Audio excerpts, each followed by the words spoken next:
So first of all, what I did is I opened Photoshop. I then went on to open and went onto my pictures, and I found a picture that I had previously saved of a camera reel from the internet that I decided I wanted to be part of my logo. I then went on to pictures on my desktop where I had also saved another picture of dripping blood to fit in with what I wanted my production company to be, which was mostly themed around horror. So then I dragged that onto the Photoshop file so that it would come up as a layer on top of the camera reel, and then I just simply free transformed it. I first of all tried to do it just all over with just one layer, but I didn't think it looked very good all stretched out, so I decided I would just use one, and then I would copy the layer and put it symmetrical next to it on the left hand side. So I right click, I duplicated the layer, and then what you do is you move the layer just off of it by using the arrow in the top left corner, and then just fixed it to the place that I wanted it to be. Again, using free transform to get it to the size that matched the other blood that I had also used. I then decided that there was a gap on the left hand side of the camera where the blood was dripping over, which I didn't think looked very realistic and didn't look very nice, so I decided that I was going to try and get rid of that with the rubber tool, but because I was so zoomed in to begin with, it didn't work, so I just had to fix some stuff. I also forgot to change the rubber's opacity and also the hardness of it. So at first, as you can see, I was having some trouble rubbing it out completely, and then I discovered that I had forgot to do that, so I went and changed all the levels back up, and then it was gone completely. I also did the left hand corner because it was just coming over the grey camera slightly, changing the shape of the camera. I then zoomed back out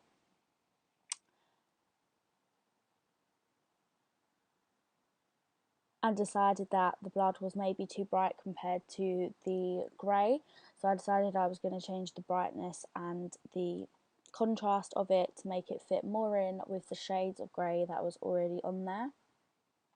I did this by selecting image and then adjustments and then contrast and brightness, and then change the levels. I then tried to do it on my original layer that I had pasted, but for some reason it didn't work. So I decided that I would delete that layer and then duplicate the layer that I had already adjusted.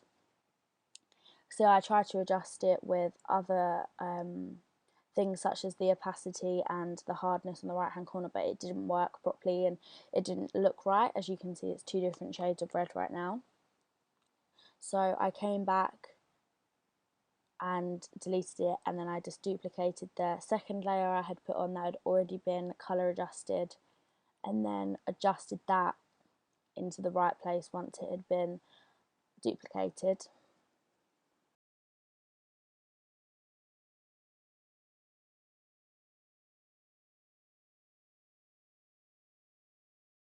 I then went on to writing the name of my production company, which was going to be Stone Valley Productions. So by this I selected the text tool, which is the T little logo on the left hand side, and then you just click with that, and then a little I think you can see it on the right side now, a little grey dot comes up, and then you move that to where you want to start writing. So then I wrote Stone Valley. I then went on to editing it. So the first thing that I did was I changed the size of the font.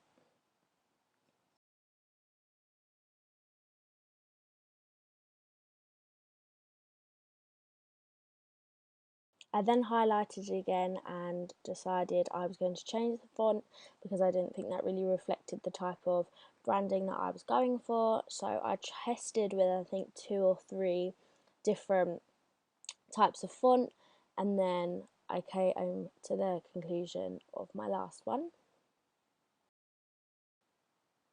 I then made it in bold italics because I think that looked best, and then I went on to making it a smooth type of font rather than a harsh one, and then I changed colour to a deep red to match the blood on the camera.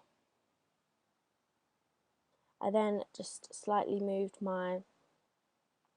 by clicking the arrow again, I slightly moved it across. I also found that I had missed a letter, so I had to go back over and do that again in the same way that I had done the rest of the font. So changing the font, picking bold italics, changing the colour and changing the size. However, I also noticed that the size of the font I had selected in terms of it being 30 was too big, as it did not fit into the grey camera completely, which is what I wanted, so I changed that back to 24 and made sure that all my font was the perfect size again. So then I just simply adjusted it and moved it to where I wanted it, which was like symmetrically in the middle. I then noticed I had missed an L out of the valley, so I went back again, selecting the text tool and just put an extra L. Moved it to where I perfectly wanted it, and then that's my finished product. And then I went on to save the image, which you can see below.